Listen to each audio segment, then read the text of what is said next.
Bienvenue à toutes et à tous, c'est Sébastien Bruno-Durand, le créateur du podcast indépendant Parlons de votre mental. Après une première saison avec 20 épisodes, avec des invités issus d'univers très variés, je repars à la rencontre d'incroyables personnalités qui, je l'espère, vous inspireront dans votre quotidien et viendront booster vos ressources psychologiques pour être performants dans vos réalisations personnelles, professionnelles, sportives et vous aideront à être bien dans vos baskets. Nos invités se livreront cette saison à un portrait chinois, parleront des actualités et projets qui les animent et des qualités mentales qu'ils utilisent depuis des années. Soft skills, confiance en soi, motivation, gestion des émotions, gestion des échecs, ainsi que leur capacité à rebondir pour toujours aller plus haut, plus loin, en étant toujours positif. Excellente écoute à toutes et à tous et découvrons avec plaisir notre invité du jour.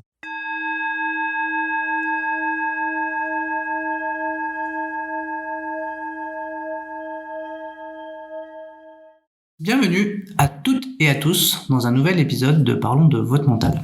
Ce matin, j'ai la chance d'accueillir une chef d'entreprise, PDG chez Candel RH, et du coup, elle va vous expliquer un petit peu tout ce qu'elle fait.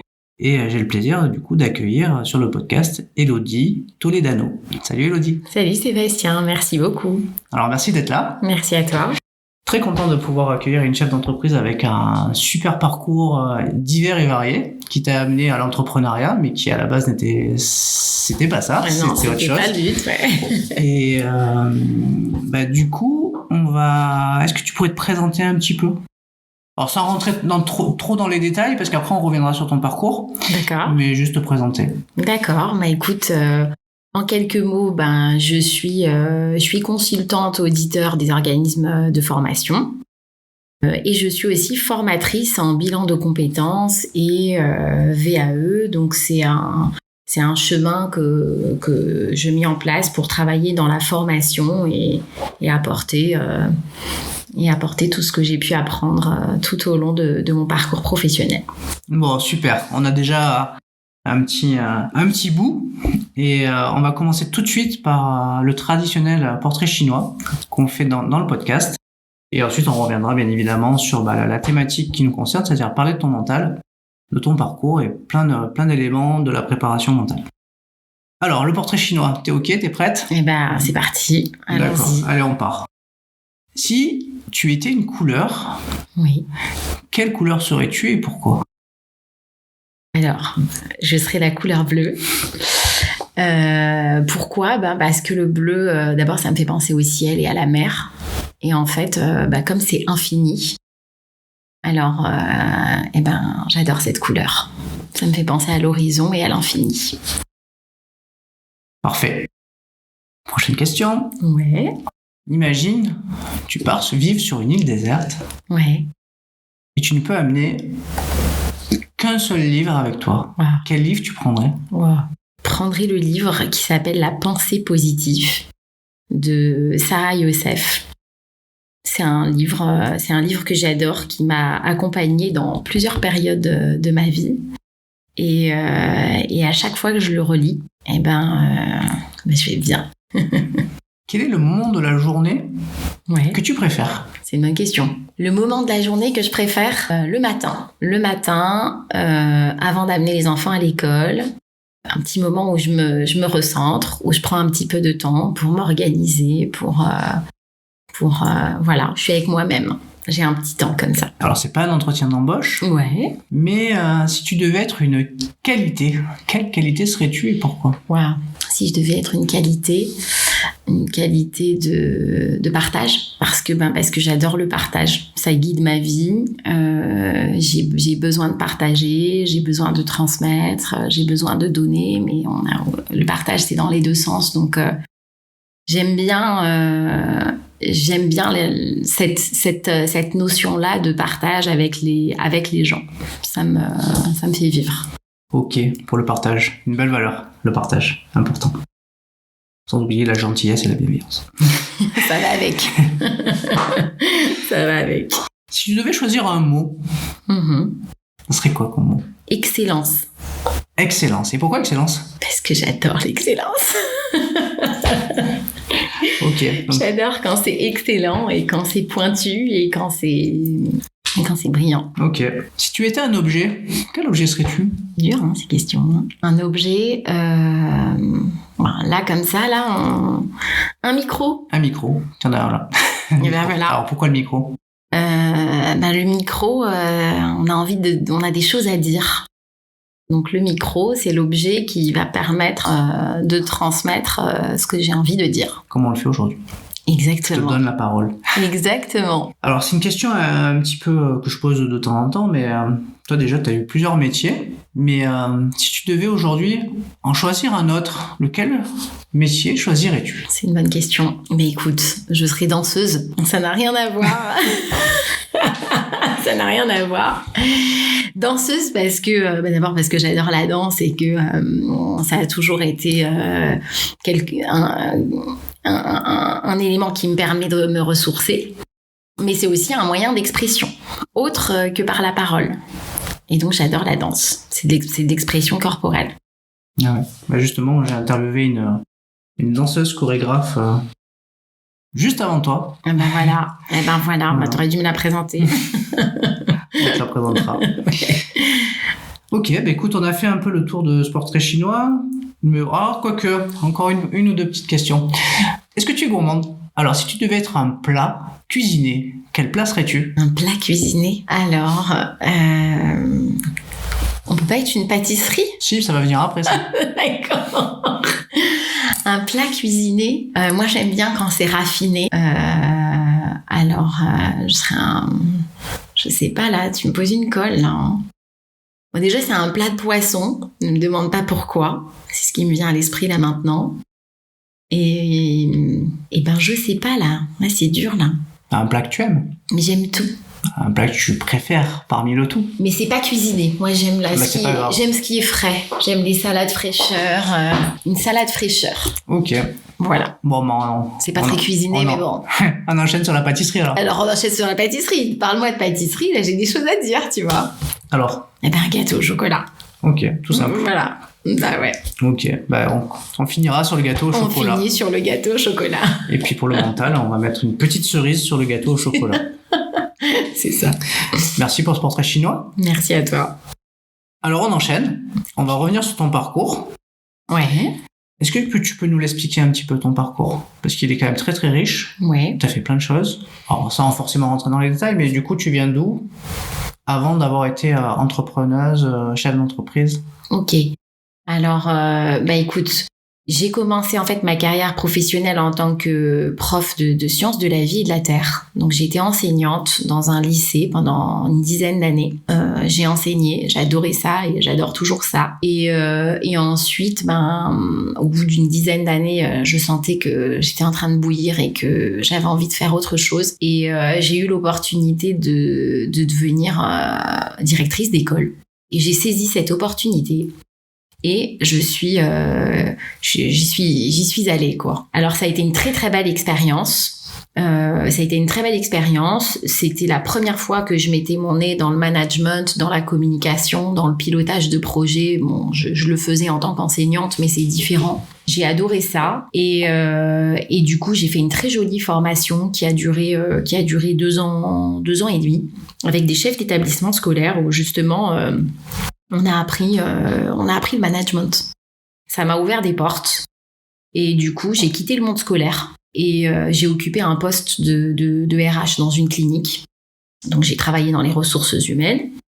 Là, j'ai pu mettre en application ce que j'ai pu apprendre. J'ai adoré ça. Donc, voilà. Après ça, j'ai fait une petite pause bébé. Et j'ai décidé de devenir indépendante. Et c'est là où j'ai commencé à travailler dans le domaine de la formation, au départ commercial, puis ensuite auditeur qualité. J'ai passé des diplômes et j'ai décidé de monter ma structure.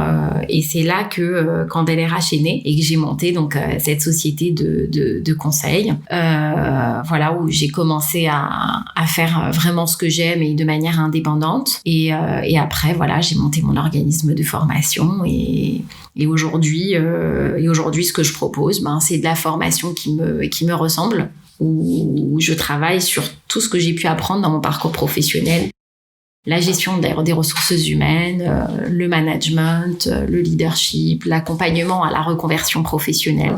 Tout ce qui me touche à moi personnellement. Ok, c'est top. C'est top. Merci. Alors du coup, un parcours riche de plein de choses, finalement différents métiers et finalement des compétences acquises au fur et à mesure du temps.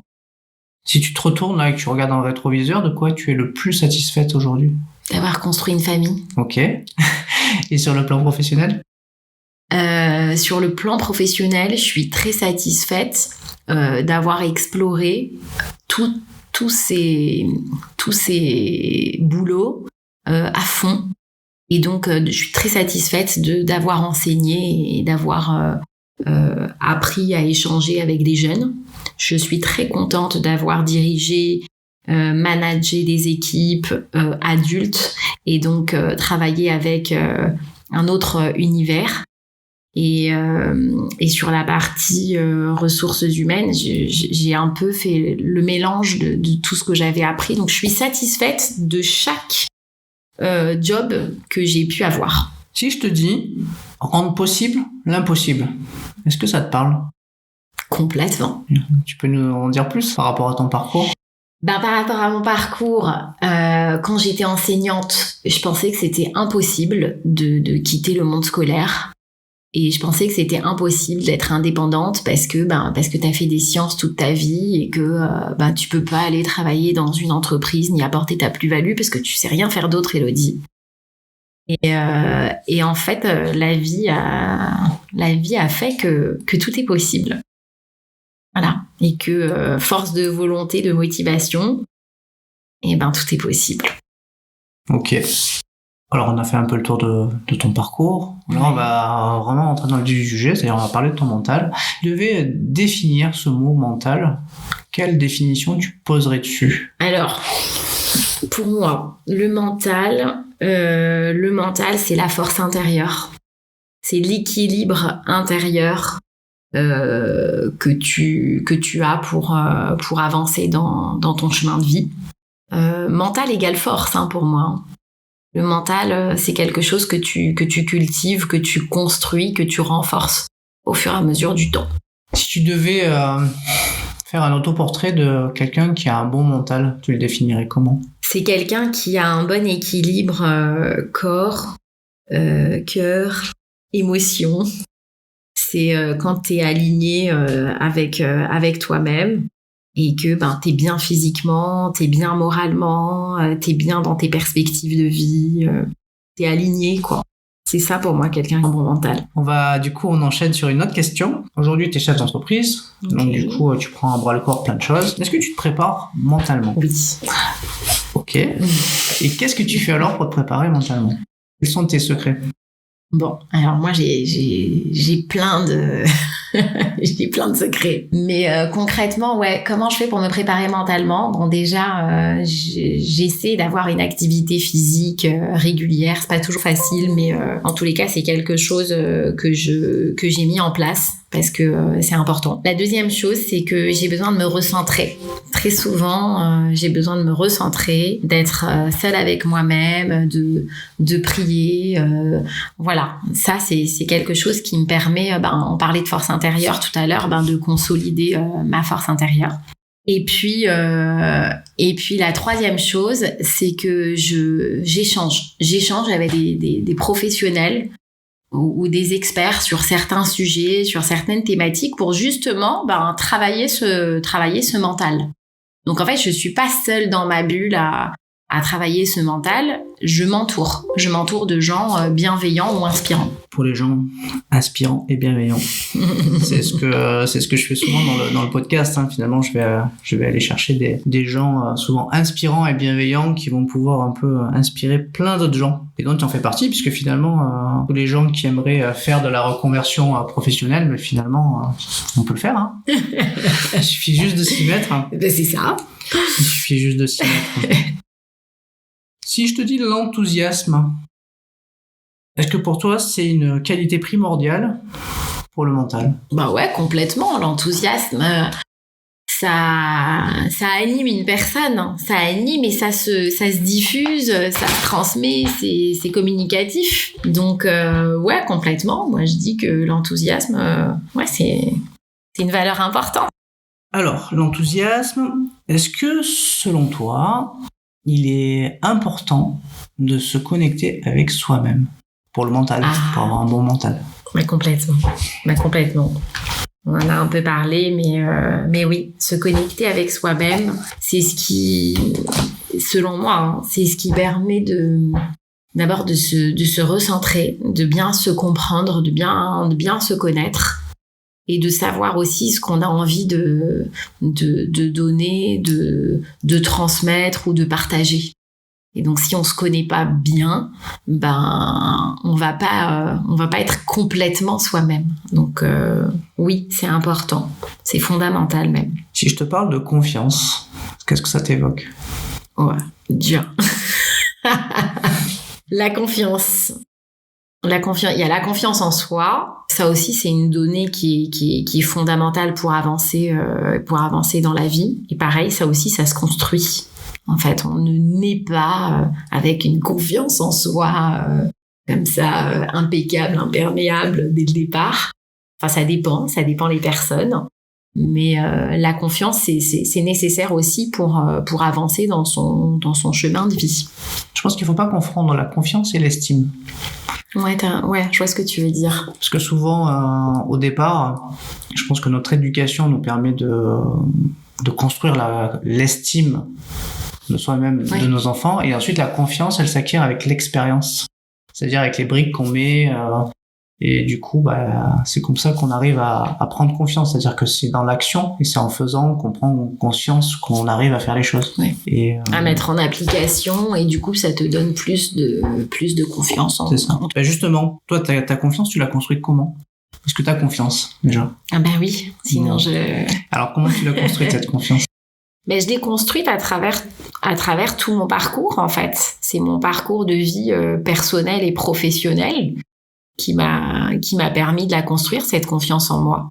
Ça veut dire c'est une succession de projets ou d'événements qui ont fonctionné ou qui ont moins bien fonctionné. Donc des fois tu tombes, tu te relèves, des fois ça fonctionne, t'es content, puis après ça s'effondre, là tu captes pas ce qui t'arrive. Et donc cette succession d'événements où à chaque fois finalement t'avances et tu rebondis, ça te renforce, ça te permet de dire je peux faire, je sais faire, et puis même de toute façon si je rate je finirai bien par savoir le faire un jour. Et ouais, ça construit, ça donne beaucoup de confiance. C'est cette expérience de vie qui m'a construite et qui fait qui je suis aujourd'hui. Si je te dis droit à l'erreur, qu'est-ce que ça t'évoque? Ça m'évoque que c'est nécessaire, en fait, d'accepter qu'on fait des erreurs. Et que l'erreur, c'est par l'erreur que tu avances, c'est par l'erreur que tu progresses, c'est par l'erreur que tu sais ce qui va pas. Donc l'erreur, en fait, c'est un cadeau du ciel. Et l'échec? J'aime pas ce mot. Je l'aime pas du tout, ce mot, il est pas positif. L'échec... pareil, de toute façon, c'est nécessaire. Mais le terme ne me convient pas. Ouais, moi non plus. Moi, en fait, je l'ai éradiqué ce mot depuis longtemps. Ouais. Parce que l'échec, pour moi... C'est péjoratif. Ça n'existe pas, l'échec. Ah non, ça n'existe pas, l'échec, parce que l'échec, c'est un événement ou une situation qui n'aurait pas fonctionné ou qui s'est pas terminée comme on a envie que ça se termine. Mais le temps fait que l'échec nous renforce. Donc en fait, l'échec n'existe pas. On est d'accord. On est d'accord. L'échec, moi, j'ai transformé ce mot-là par c'est une expérience, en fait. C'est des expériences et après tu peux, en fonction des critères que tu as, savoir si c'est une expérience plutôt très bien réussie, moyennement réussie, pas du tout réussie. Puis à partir de là, t'en tires des nouvelles solutions pour avancer et puis pour faire grandir ton projet. Si je te dis le regard des autres, est-ce que c'est quelque chose qui te parle, le regard des autres? Ouais, ça me parle. Ouais, ça me parle parce que dans des moments de vie, le regard des autres, quand il t'atteint, il peut être toxique ou nocif ou pas bienveillant ou pas bon pour toi. Et dans d'autres moments de vie, le regard des autres, il peut te porter. Et en fait, avec toute mon expérience de vie, et je me rends compte que le regard des autres, finalement, il nous importe peu parce que la force intérieure et le mental, c'est ce qui compte. Donc, le regard des autres, finalement, il est là, mais il ne te définit pas. Est-ce que tu as dû t'affranchir du regard des autres oui. Dans ta vie, dans ta carrière professionnelle? Il m'a fallu du temps, mais oui, complètement. Pour traverser en fait ces différents jobs, mais qui sont aussi différentes périodes de vie avec des personnes différentes, etc. Oui, il a fallu s'affranchir du regard des autres, c'est certain. Ça a mis du temps. Comment tu t'y es prise? C'est très analytique chez moi. Ça veut dire c'est toujours avec de la réflexion. Au départ, c'est des émotions, puis elles sont bonnes ou elles sont moins bonnes. Et en fait, ces émotions, ces ascenseurs là émotionnels, je me suis rendu compte que c'était pas bon du tout et que ça m'aidait pas. Donc j'ai mis beaucoup plus de réflexion et d'analyse. Et en fait, c'est ça qui m'a permis de me distancer du regard des autres ou de ces... Voilà, de ce qui peut me toucher ou m'atteindre. La positivité, je crois que c'est un mot qui te parle. Ah oui. Tu peux nous en dire un petit peu, un mot? Est-ce que c'est... comment tu fais pour cultiver ce positif que tu as au quotidien? Alors, la positivité, c'est vrai que c'est moteur chez moi. D'une situation donnée, je la transforme toujours en quelque chose de positif parce que c'est ce qui me permet d'avancer. Le positif, pour moi, positif, ça va avec moteur. Ça va avec avancée, avec dépassement, avec joie, avec bonheur, tous ces termes, tu vois, toute cette sémantique qui est super inspirante en fait. Donc la positive attitude, je me reconnais complètement dedans quoi. En l'occurrence, quand t'entreprends, t'as besoin d'être positif. Ok, mais du coup, comment tu fais? Comment je fais? Je me travaille mentalement. Ouais, je me questionne. Ok. Je me questionne quand il y a des notions qui sont complexes ou difficiles ou négatives. Je transforme en fait ma pensée en une pensée positive. Je me dis attends, au lieu de me dire ça, je vais me le dire autrement. Je vais changer ma phrase dans ma tête, tout ça. Donc t'imagines comment dans ma tête ça barde. Et en fait, je transforme mes pensées. Je travaille mon mental. Donc du coup, si tu as une pensée négative, par exemple, ouais, tu vas la changer en une phrase positive. Exactement. Et c'est un exercice. C'est pour ça que je te dis que je suis analytique parce que, je te donne une situation lambda. T'as ta voiture qui t'a lâché et puis t'as 3 rendez-vous dans la journée et puis il va falloir rassurer parce que t'as pas le choix en fait.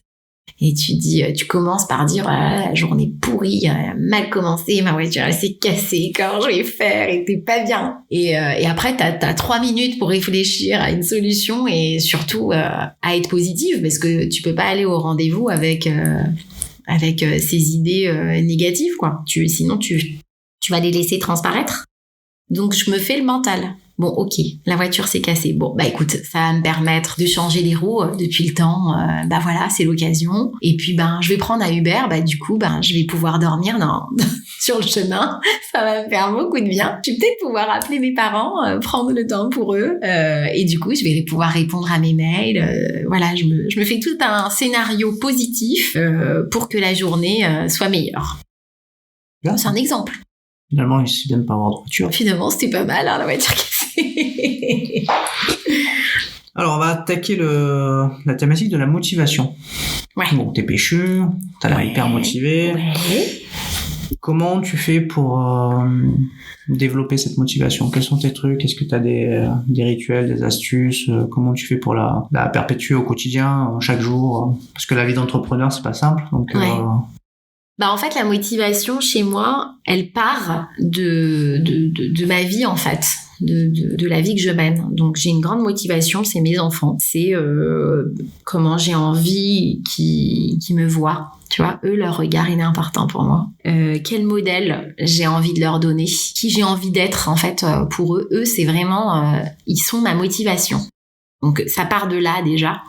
Et la deuxième chose, c'est mon objectif. J'ai un objectif personnel et professionnel. Et donc, en fait, comme j'ai envie d'atteindre cet objectif, donc je suis super motivée. Même dans les moments où tu sens que c'est complexe, je garde quand même la motivation parce que j'ai envie d'atteindre mon objectif. Justement, pour atteindre cet objectif, comment tu fais? Est-ce que tu te fixes des défis? Comment tu as des objectifs à atteindre? Ouais. Du coup, comment tu planifies pour aller vers la réussite que tu cherches à avoir? J'ai mon plan d'action. J'ai un plan d'action que je mets en place, et puis j'y reviens en fait très souvent, et je me dis écoute, voilà, t'avais prévu qu'à telle période t'as pu réaliser telle tâche, telle action, rencontrer telle personne, signer tel contrat, etc. pour pouvoir avancer. Et je me fais des points et je me dis, ah ouais, là, ça va pas du tout, là, va falloir mettre les bouchées doubles. Je me fais des points, en fait. Mais j'ai des dans cet objectif final, j'ai des micro-objectifs qui vont me permettre de l'atteindre. Ok, tu vas step by step, quoi. Step by step, ouais. Comme les fameuses photos qu'on voit souvent sur les petites marches, sur l'échelle. C'est le logo de Candel RH. Ok. C'est un petit escalier avec des marches pour atteindre un objectif. Super. Est-ce que selon toi, il faut avoir un plan pour réussir? Oui et non. Alors oui, parce que ça te permet en fait de tracer ta route et de te dire je suis pas complètement foufou, je me lance pas à l'aventure, c'est construit. Et non, parce qu'il faut quand même avoir une petite part de folie, et il faut quand même y aller et foncer et se laisser parfois improviser parce que c'est nécessaire.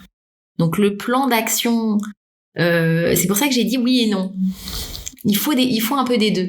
Il faut un peu de folie et d'intuition, et il faut aussi de la structuration et de l'organisation. Il faut les deux. Tout à l'heure, tu m'as parlé d'émotions. Ouais. Donc on va parler de la gestion des émotions. Est-ce qu'il t'est déjà arrivé de connaître du stress, de la pression? Oh que oui. Alors comment tu fais pour la gérer? Déjà, j'ai une nature très expressive et émotive. Donc c'est quelque chose que oui, il a fallu apprendre à gérer, et que je continue d'apprendre à gérer, mais déjà je les laisse sortir, ces émotions, dans la mesure de ce qui est possible. Mais t'es triste, t'as besoin de pleurer, tu pleures. T'es joyeux, tu l'exprimes.